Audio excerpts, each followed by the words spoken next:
Bachelor বিন্দাস লাইফে মনে প্রেম নেই আমার। আসলে গান গাচ্ছি কেন আপনাকে বলি। অনার্স তৃতীয় বর্ষের পরীক্ষা, রূপতত্ত্ব, রসতত্ত্ব, অলংকার, ছন্দ। আসলে কিচ্ছু বুঝতে পারছিনি সাবজেক্টে কিভাবে লিখবো, ক বিভাগের অ্যান্সার কিভাবে দেব, খ বিভাগের অ্যান্সার কেমন করে লিখে আসবো পরীক্ষার খাতায়, ইভেন ক নাম্বার। তো এই যে দুঃখ, এই যে কষ্ট, এই থেকে আজকে আপনাকে সম্পূর্ণ রূপে একদম হতাশাগ্রস্ত মানুষ আপনার ভিতরে যদি থাকে, সেটাকে আজকে দূর করে দিয়ে রিফ্রেশমেন্ট মানুষ হিসেবে আপনাকে তৈরি করব।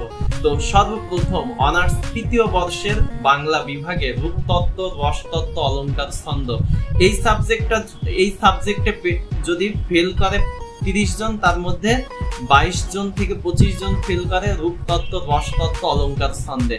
তো এই রূপতত্ত্ব, রসতত্ত্ব, অলংকার, ছন্দে কিভাবে আপনি ভালো করবেন, কিভাবে আপনি একটা গোছানো প্রিপারেশন নিয়ে সুন্দরভাবে এক্সামটা দিয়ে আসবেন, সেটাই আজকে আপনাকে বলে দেব।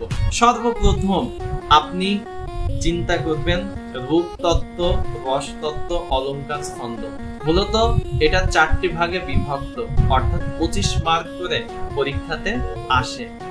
এতটুকু মনে করেন। এখন আপনি চিন্তা করেন, যদি আপনি অর্ধেক যদি ছন্দ আর অলংকারে দেখে যান, তাহলে এখান থেকে মাস্ট আপনি 4টি কোশ্চেন লিখতে পারবেন।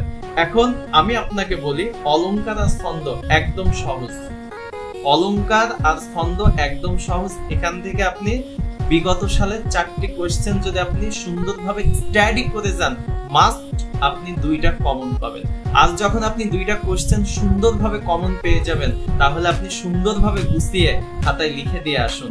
যখনই লিখে দিয়ে আসবেন, স্যার অটোমেটিক আপনাকে নাম্বার দেবে, কারণ এখানে প্রশ্ন ফাঁস হয়ে আছে। কারণ আপনি 2টা পড়বেন, অলংকার আর ছন্দ, এখান থেকে 4টা আপনি লিখতে পারছেন। আর একটা কবিতা থেকে, ছোট গল্প থেকে, নাটক, উপন্যাস থেকে একটা কোশ্চেন আসে, সেখান থেকে লিখে দিলেন, আপনি পারবেন। তো এখন ক বিভাগে আসি।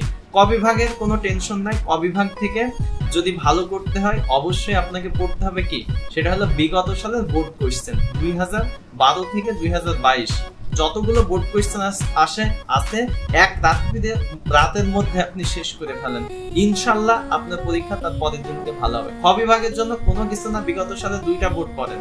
আপনার পরীক্ষা যদি 23 হয়, 21 আর 19 পড়েন, দেখেন অটোমেটিক পরীক্ষা ভালো হয়ে যাবে।